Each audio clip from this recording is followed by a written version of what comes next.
அயற்சொல் பத்தி தான் பார்க்க போறோம். அயற்சொல்னு எடுக்கும் போது நம்ம அவுட் சோர்ஸ்ல இருந்து பார்க்கணும் அப்படின்னா நிறைய இருக்கும். பட் அது இல்லாம ஒரு பேசிக்கான அயற்சொற்கள் மட்டும் நம்ம இப்ப பாத்துக்கலாம். இதுல 30 பேஜ் இருக்கு சரிங்களா. டெய்லியும் 10 பேஜ், அதாவது 10 பக்கம் மட்டும் எவ்வளவு இருக்கு அப்படிங்கறத நம்ம பாத்துக்கலாம். அதை 3 நாள்ல முடிச்சிடலாம் சரிங்களா. இதை தாண்டி வேற ஏதாவது அவுட் சோர்ஸ்ல இருக்கிறது பேசிக்கா இருக்கிறத பாத்துக்கலாம். கவர்மெண்ட் டீடைல்ல இந்த மாதிரி கொடுத்துருக்கிறத பாத்துக்கலாம் சரிங்களா. இந்த நோட்ஸ் 3 வீடியோவா நான் உங்களுக்கு அப்லோட் பண்றேன். சொல் டு தமிழ் சொல் அப்படிங்கறதே நம்ம வந்து பிற மொழி சொற்கள் வந்து மாத்தி நம்ம தமிழ் மொழியில சொல்றதா. இது ப்ரீவியஸ் இயர் கொஸ்டின்ஸ்ல எல்லா கொஸ்டின்ஸ்லயுமே இருக்கும். தற்சமம் அப்படின்னா வடமொழி சொற்கள் தமிழ் மொழியில் தமிழ் சொற்கள் போலவே வந்து வழங்குறது சரிங்களா. வடமொழி சொற்கள் நம்ம யூஸ் பண்ணிட்டு இருப்போம், ஆனா அது தமிழ் மொழி மாதிரியே நம்ம யூஸ் பண்ணிட்டு இருப்போம். அததான் வந்து தற்சமம் அப்படின்னு சொல்லுவாங்க. அடுத்தது தற்பவம் அப்படிங்கிறது வடமொழிக்கே உரிய இந்த ஷா, ஐ, இந்த 5 எழுத்துக்களையுமே வந்துட்டு நம்மளோட தமிழ் மொழிக்கு ஏற்ப ஒளியை மாத்தி எழுதுறதுதான் சொல்லியிருக்காங்க. தற்பவம், அதாவது இந்த கஜம் அப்படின்னு இருக்கு அப்படின்னா இப்ப நம்மளோட தமிழ் சொல்லான கசம் அப்படின்னு மாத்தி எழுதுறது. சரஸ்வதி அப்படிங்கிற இந்த வடமொழி சொல் ஃபர்ஸ்ட் எழுத்துலயே இருக்கு. அதை வந்துட்டு நம்ம சா அப்படின்னு சொல்லி நம்மளோட தமிழ் சொல்லுக்கு மாத்தி எழுதுறோம். அதே போல வருஷம் அப்படிங்கறத வருடம் அப்படின்னு இந்த ஷாவை மாத்துறோம்.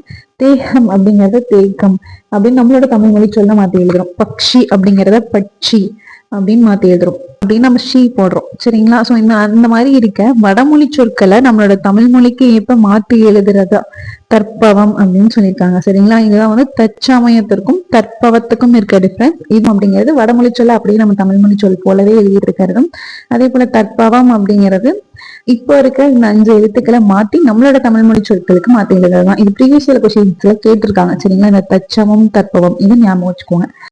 அடுத்தது திசைச்சொல் அப்படின்னா என்னன்னு பார்ப்போமா. கேணி, பெற்றம் இதெல்லாம் வந்து நம்ம தமிழ் சொற்கள் அப்படின்னு நினைச்சிட்டு இருக்கோம். பட் இது எல்லாமே வேற ஒரு திசைகள்ல இருந்து வந்து நம்ம தமிழ் சொற்களா யூஸ் பண்ணிட்டு இருக்கோம் சரிங்க. சேர்ந்த 12 கொடுந்தமிழ் நாடுகள்ல இருந்தும் தன்னோட பொருளை விலக்கி நிற்கும் சொற்களை தான் வந்து நம்ம திசை சொற்கள் அப்படின்னு சொல்லுவோம். கீழே கொடுத்துட்டாங்க இந்த டெபினிஷன்.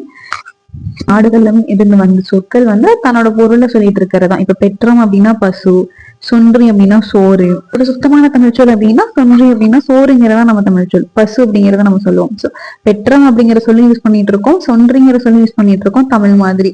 அததான் வந்து விசை சொற்கள் அப்படின்னு சொல்லியிருக்காங்க. இந்த கொடுந்தமிழ் நாடுகள்ல இருந்து வந்தது. அதே மாதிரி குட்டநாடுல இருந்து வந்த சொல் தல்லை அப்படின்னா தாய் அப்படின்னு அர்த்தம். அதே மாதிரி குடநாடு அச்சன், அச்சன்னா தந்தை.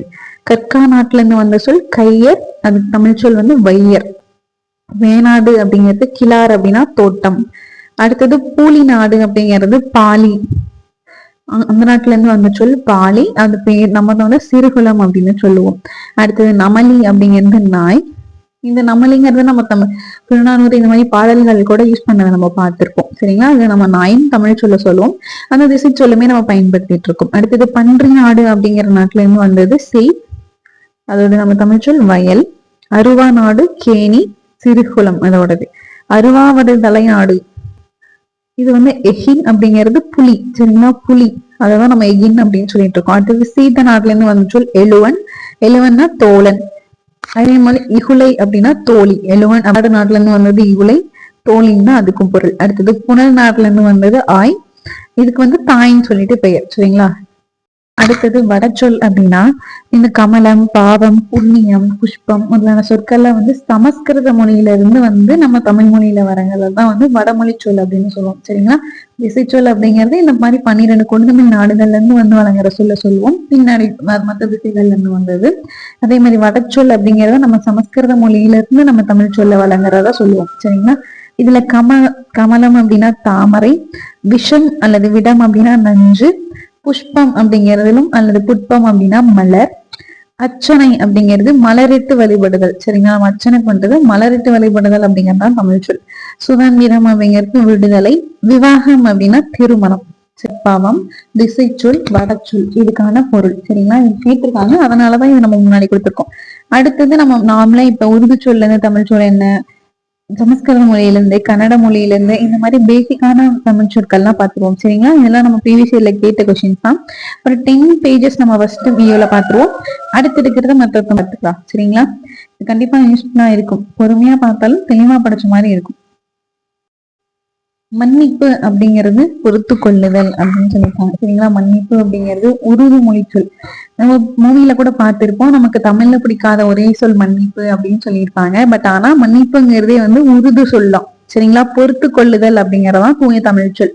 அதே மாதிரி மனு அளிக்கிறதுக்கு விண்ணப்பம் அப்படிங்கறதான் தமிழ் சொல். புகார் அப்படிங்கிறதுக்கு குறை கூறல் அப்படிங்கறதா தமிழ் சொல். மாஜி தலைவர் அப்படிங்கிறது முன்னைய தலைவர், என்னதான் முன்னாள் தலைவர், முன்னாடி இருக்க தலைவர் அப்படிங்கிறது தான் இதுக்கான பொருள். இப்போ வந்து நம்ம பிறமொழி சொல்லல உறுதிமொழி சொல்லு கொடுத்துட்டு நம்ம தமிழ் சொல் கேட்டாங்க அப்படின்னா எழுதுறதுக்கு ஈஸியா இருக்கும். அல்லது இந்த ஒரு 4 இதை கொடுத்து இதுல ஏதாவது ஒரு தமிழ் சொல்ல கொடுத்து இதுல சரியான வாக்கியத்தை கண்டறிக அப்படின்னு கொடுத்துருக்கலாம். சோ இது நம்ம தெளிவா படிச்சிருந்தோம் அப்படின்னாலும் நம்மளால அதுக்கு ஆன்சர் பண்ண முடியும். அடுத்தது ஜில்லா அப்படின்னா மாவட்டம், மாகாணம் அப்படின்னா மாநிலம், தேவி அப்படின்னு கொடுத்திருக்காங்க கொடுக்கல் வாங்கல். அடுத்தது சர்க்கார் அப்படின்னா ஆட்சியினர், தாலுகா அப்படின்னா கூற்றம். சரிங்களா, நம்ம தாலுகாவை கூற்றம் அப்படின்னு சொல்லுவோம். ஏன்னா மாகாணம் அப்படிங்கிற மாநிலம் நம்ம கேள்விப்பட்டிருப்போம். அதே போல மாவட்டத்தை ஜில்லா கலெக்டர் அந்த மாதிரி எல்லாம் சொல்லும் போது ஜில்லா அப்படிங்கறது நம்மளோட மாவட்டம் அப்படின்னு நாம வச்சிருக்கோம். பட் தாலுகா அப்படிங்கிறது கூற்றம். இது கொஞ்சம் புதுசா இருக்கும், நீங்க பார்த்துக்கலாம். அடுத்தது டானு அப்படின்னா காவலகம், வக்கீல் அப்படின்னா வழக்கறிஞர், ரஜா அப்படின்னா விடுமுறை. சரிங்களா, ரஜானா விடுமுறை, தபால்னா அஞ்சல், பதில் அப்படிங்கிறது மாற்றம், ஒரு பதில் வந்தா மாற்றம் வரும். அடுத்தது காலி வீடு, குடியில்லாத வீடு, கம்மி அப்படின்னா குறைவு அப்படின்னு தமிழ் சொல். மிட்டாய்க்கு இனிப்பு தான் தமிழ் சொல். ஷோக் அப்படின்னா அழகு. அடுத்தது பாக்கி அப்படின்னா கடன், பாக்கி கடன் கொடுக்கணும். ஓகே, பாக்கிங்கிறதோட தமிழ் சொல்லே வந்து கடன் தான் கரெக்டான வாக்கியம். அடுத்தது மைதானம் அப்படிங்கிறது வெள்ளிடை அல்லது வெளிநிலம் அப்படின்னு சொல்லுவாங்க.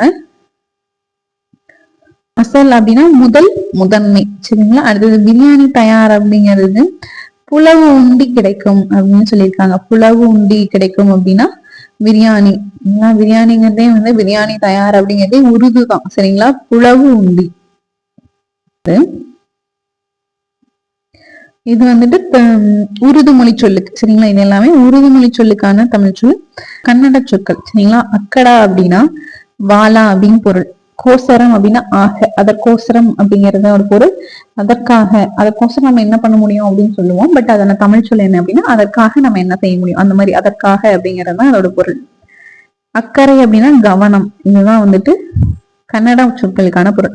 அடுத்தது மறுபடியும் உருது சொல். பூரா அப்படின்னா முழுவதும், பூராவும் தராங்க அப்படின்னு சொல்லுவாங்களா, அதுல தமிழ் சொல் என்னன்னா முழுவதும் தராங்க. விலை அப்படிங்கிறது ஒரே விலை. சரிங்களா, கராரா பேசுறாங்க, ஒரே இதா பேசுறாங்க அப்படின்னு சொல்லுவாங்கல்ல, அதே மாதிரி ஒரே விலை. அதெல்லாம் வந்துட்டு உருது சொல்லதான் நம்ம பேசிட்டு இருந்திருக்கோம். ஒரே விலை அப்படிங்கறதான் தமிழ் சொல். கைதி அப்படின்னா சிறைப்பட்டோர், ஜதை அப்படின்னா இணை, சிறைப்பட்டோர். ஜதை அப்படின்னா இணை. ஜார் அப்படின்னா நிலக்கிழார். வாபஸ் வாங்குது அப்படின்னா பின் வாங்குதல், திரும்ப பெறுதல். ஓகேவா. அடுத்தது தகராறு அப்படின்னா வழக்கு, தகராறுன்னா வழக்கு. சிப்பாய் அப்படின்னா பொருணன், மரணன், மறவன். அடுத்தது தெலுங்கு சொற்கள். சரிங்களா, தெலுங்கு சொற்களுக்கான தமிழ் சொல் பார்ப்போமா. அப்பட்டம் அப்படின்னா கலப்பில்லாத அப்படின்னு அர்த்தம். ஆஸ்தி அப்படின்னா செல்வம். ஆர்ப்பாட்டம் அப்படின்னா டம்பம். இதுதான் வந்து தமிழ் சொல். அடுத்தது வேடிக்கை அப்படின்னா காட்சி.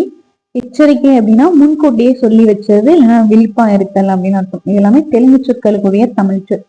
இதுல ஒரு டெபினிஷன் கொடுத்திருக்காங்க. எழுந்தறிக்கை என்னும் தமிழ் சொல்லே எச்சரிக்கை என மறிவிற்று அப்படின்னு சொல்லியிருக்காங்க. சரிங்களா, எழுந்தறிக்கை அப்படிங்கறதா எச்சரிக்கை அப்படின்னு மறிவிற்று.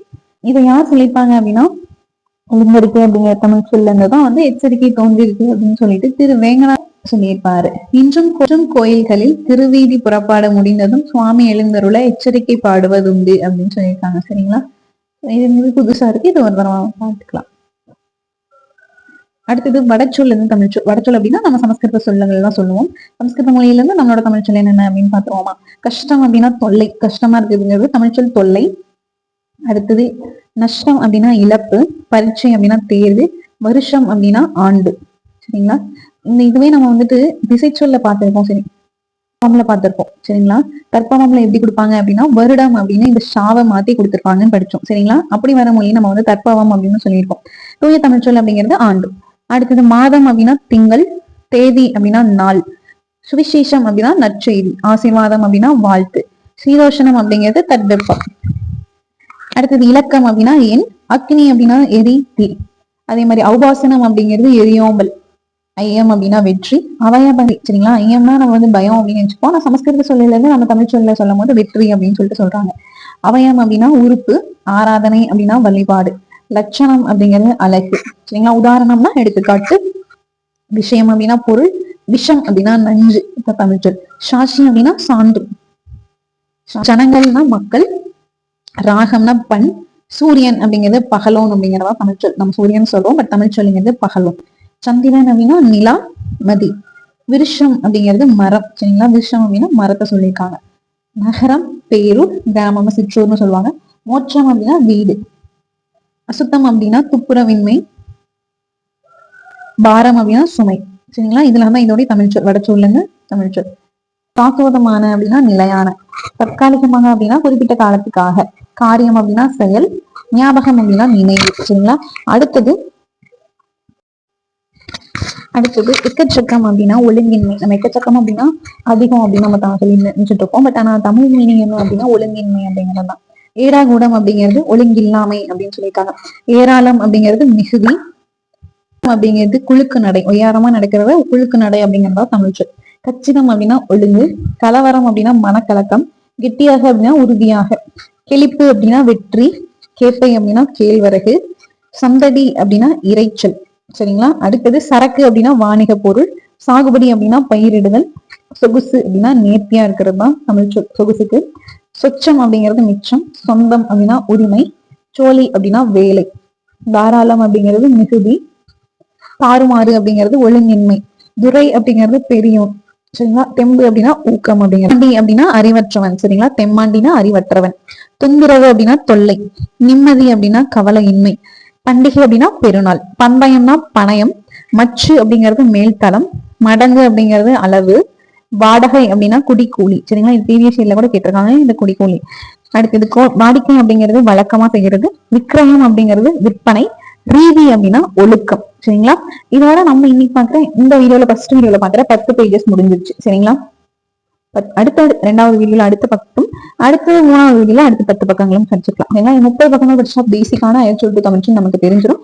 அயற்சொல் டு தமிழ்ச்சொல் அப்படிங்கிறதே வந்துட்டு பிற மொழி சொற்கள் சரியான தமிழ்ச்சொல்லை தேர்ந்தெடுக்கிறதா, சரிங்களா? இதுதான் நம்மளோட கான்செப்ட். அடுத்தடுத்து 2 வீடியோஸ்ல மத்த இருக்கிறத பார்க்கலாம்.